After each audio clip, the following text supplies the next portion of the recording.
ইহুদি, Zionist, Israeli তিনটি ভিন্ন নাম, কিন্তু লক্ষ্য তাদের একটাই, একটি ধর্ম, একটি জাতি এবং একটি ভয়ঙ্কর আদর্শ। এই ইতিহাস কোনো সাধারণ ইতিহাস নয়, এটা হলো সেই ইতিহাস যা রচিত হয়েছে বিশ্বাসঘাতকতা, ষড়যন্ত্র আর রাজনীতির রক্তে। তামজিদ ভিউস আপনাকে নিয়ে চলেছে এক বিস্ময়কর যাত্রায়, অভিশপ্ত ইহুদি জাতির ইতিহাসের অন্ধকার গহ্বরে। ইহুদি জাতি শব্দটা শুনলে আপনার মনে যেটা ভেসে ওঠে তা হলো ইসরায়েল, যারা নিজেদেরকে দাবি করেছিল ঈশ্বরের নির্বাচিত জাতি বলে। কিন্তু আসল সত্যটা কি আপনি জানেন? আপনি কি জানেন যে জাতিকে বলা হয় পৃথিবীর সব থেকে নিপীড়িত জাতি? সেই জাতি কিভাবে পরিণত হলো পৃথিবীর সব থেকে ভয়ঙ্কর ছায়া শক্তিতে? আজ আমরা বলবো এমন এক ইতিহাস যা আপনার চোখকে খুলে দিবে। না, শুধু চোখ নয়, খুলে দেবে বিবেক, চেতন আর জবাবদিহির দায়িত্ব। এই জাতির ইতিহাস হলো একটি জাতির অভ্যন্তরে বেড়ে ওঠা এক অন্ধকার আদর্শের, যা আজ পুরো মানব সভ্যতাকে গিলে ফেলেছে। এই ইতিহাস আপনি আগে কখনো শুনেননি, তাই বলছি এই ভিডিও একবার শুরু করলে আপনি চোখ সরাতে পারবেন না। ইহুদি জাতির জন্ম কিভাবে হয়েছিল? প্রথমে ছিল হযরত ইব্রাহিম আলাইহিস সালাম। তার দুই পুত্র ছিল, ইসহাক ও ইসমাইল, যাকে পরে ডাকা হয় ইসরায়েল নামে। তার 12 পুত্র, 12 গোত্র, এখান থেকেই গড়ে ওঠে ইহুদি জাতি। এই জাতিকে পাঠানো হয়েছিল আল্লাহ তাআলার পথে। তাদের দেওয়া হয়েছিল তাওরাত। তারা মিশরের দাস ছিল এবং সেখান থেকে অলৌকিকভাবে মুক্ত হয় তারা। কিন্তু কি করে এমন একটি জাতি যার সাথে ঈশ্বরের সরাসরি সম্পর্ক ছিল, তারা কিভাবে সবথেকে অবাধ্য, সবথেকে ষড়যন্ত্রপ্রবণ জাতিতে পরিণত হলো? মুসা আলাইহিস সালাম কিছুক্ষণের জন্য পাহাড়ে গেলেই তারা গরুর মূর্তি বানিয়ে পূজা শুরু করত। তাদের এই অবাধ্যতা ছিল ধারাবাহিক। প্রতিটি নবী, প্রতিটি বার্তা তারা অস্বীকার করে। ইহুদি জাতির ইতিহাস মানেই বিশ্বাসঘাতকতার ইতিহাস। তারা শুধু নবীদের অমান্য করেনি, হত্যাও করেছে। তারা তাওরাতকে বিকৃত করেছে, নিজের মতো করে শরিয়া লিখেছে। তারা নবী ইলিয়াস, জাহিয়া এবং ঈসা আলাইহিস সালামের বিরুদ্ধেও ষড়যন্ত্র করেছে। এই অবাধ্যতার চূড়ান্ত রূপ ছিল হযরত ঈসা আলাইহিস সালামের বিরুদ্ধে চক্রান্ত। তাদের পাপ, তাদের লোভ, তাদের ঈর্ষা, তাদের ভেতরের পারস্পরিক সংঘাত, সবকিছু মিলিয়েই একসময় আল্লাহ তাআলার পক্ষ থেকে তাদের উপর শাস্তি নেমে আসে। ব্যাবিলীয়রা তাদের মন্দির ধ্বংস করে, রোমানরা আবার ধ্বংস করে, তাড়িয়ে দেয় তাদের জেরুজালেম থেকে। এই পরিণতি ছিল তাদের গর্বের জবাব।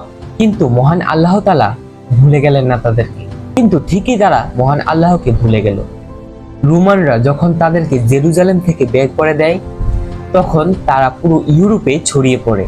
ইউরোপ, আরব, ভারত, যেখানেই গিয়েছে সেখানেই তারা গোপন সভ্যতা গড়ে তুলেছে। তাদের হাতে এখন ধর্ম নয়, রাজনীতি। তাদের অস্ত্র হলো সুদ, ব্যাংক, ব্যবসা। ইউরোপের রাজপ্রাসাদগুলোতে তারা অর্থ দেয়, ঋণ দেয় আর নিয়ন্ত্রণ করে। নেপোলিয়নের সময় তারা ইংল্যান্ডের স্টক মার্কেট দখল করে নেয়।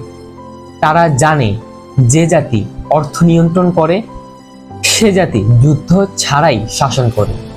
তাদের এই অর্থ দিয়ে শাসন দর্শন তৈরি করলো ছায়া সাম্রাজ্য। জেরুজালেম এক আধুনিক দানবের সাম্রাজ্য। 1897 সালে থিওডর হার্জল শুরু করে জায়নিস্ট কংগ্রেস। তাদের ঘোষণা হলো, আমাদের একটা দেশ দরকার, ফিলিস্তিন আমাদের চাওয়া। তাদের সামনে দুটি পথ, রাজনীতি ও ষড়যন্ত্র। তারা এই দুটিই বেছে নেয়। দ্বিতীয় বিশ্বযুদ্ধ শুরু হলো। তারপর 1917 সালে ব্রিটিশরা দিল ব্যালফোর ঘোষণা, ফিলিস্তিনে একটি ইহুদি রাষ্ট্র গঠনের অনুমোদন। কিন্তু আশ্চর্য ব্যাপার, জায়নিস্ট নেতারা নাজি জার্মানি বাহিনীর সাথে গোপনে সম্পর্ক রেখেছিল। এভাবেই গড়ে ওঠে ইসরায়েল, একটি রাষ্ট্র যার জন্ম রক্তে, ছলনায় ও অন্যায়ের মাটি থেকে। 1948 সাল ফিলিস্তিনে গঠিত হয় ইসরায়েল নামের একটি রাষ্ট্র। কিন্তু সেই রাষ্ট্র গঠনের জন্য যারা মূল্য দিয়েছিল তারা ছিল সাধারণ ফিলিস্তিনি মানুষ। 7 লক্ষ ফিলিস্তিনি বাস্তুচ্যুত হলো। 530টি গ্রাম ধ্বংস করে দেওয়া হলো। তাদের ঘর, মসজিদ, ফসলের মাঠ সব জ্বালিয়ে দেওয়া হলো। বাচ্চা, নারী, বৃদ্ধ কেউই রেহাই পেল না। নাকবা, এটাই সেই দিন যেদিন একটি জাতিকে বাস্তুচ্যুত করে আরেকটি জাতি গড়ে তোলে তাদের স্বপ্নের দেশ। ইসরায়েল বলল এটা নাকি তাদের আত্মরক্ষা, কিন্তু ইতিহাস সাক্ষ্য দেয় এটা ছিল তাদের দখল, হত্যা ও জাতিগত নির্মূলের সূচনা। 1966 সালে ইসরায়েল পশ্চিম তীর, পূর্ব জেরুজালেম এবং গাজা দখল করে নেয়, আর শুরু হলো এক নব্য ঔপনিবেশিক শাসন। গাজা হয়ে উঠল পৃথিবীর সবথেকে বড় ওপেন এয়ার প্রিজম। প্রতিদিন বোমা, প্রতিদিন হত্যা, প্রতিদিন নতুন নতুন নিষেধাজ্ঞা জারি করা হয় গাজাবাসীর উপর। স্কুলে যেতে চায় গুলিবদ্ধ, বিদ্যুৎ চায় বন্ধ, ইন্টারনেট চায় নিষিদ্ধ। এ দখল শুধু মাটি দখল নয়, একটা স্বপ্ন দখল, একটা আত্মা দখল, আর একটা ভবিষ্যৎ দখল। শুধু গাজায় বোমা ফেলেই তারা শেষ করেনি, তারা শুরু করলো চেতনাকে দখল করা। নেটফ্লিক্স, ডিজনি, স্পটিফাই সব জায়গাতেই তাদের প্রভাব। যেখানেই তারা ভেবে নেয় কোনো গল্প বলবে, কোনো সত্য অবশ্যই গোপন থাকে। সঙ্গীত, মেমে কালচার, ট্রেন্ডস সবকিছু ঘুরে ঘুরে এক অদৃশ্য আদর্শের দিকে ঠেলে দেয় আপনাকে। আপনি হাসছেন অথচ আপনার চেতনা বন্দী, আপনি চুপ আছেন অথচ আপনার নীরবতাই হচ্ছে তাদের অস্ত্র। ইসরায়েল মানেই এখন প্রযুক্তির এক অন্য নাম। আয়রন ডোম, এআই সার্ভিলেন্সেস সবকিছুতেই তারা এখন সেরা। কেন? কারণ তারা শুধু আবিষ্কারই করে না, নিয়ন্ত্রণও করে। সিলিকন ভ্যালিতে সব থেকে বড় ভেঞ্চার ক্যাপিটালের মালিক ইহুদি পরিবার। গুগল, ফেসবুক, অ্যামাজন সব কিছুতেই ইহুদি মালিকানা। AIPAC হলো আমেরিকার সব থেকে প্রভাবশালী পলিটিক্যাল লবি, যা ইহুদি দ্বারা নিয়ন্ত্রিত। তারা কংগ্রেসম্যানদের টাকা দেয়, প্রচারণা চালায় আর আইন বানায় ইহুদিদের পক্ষে।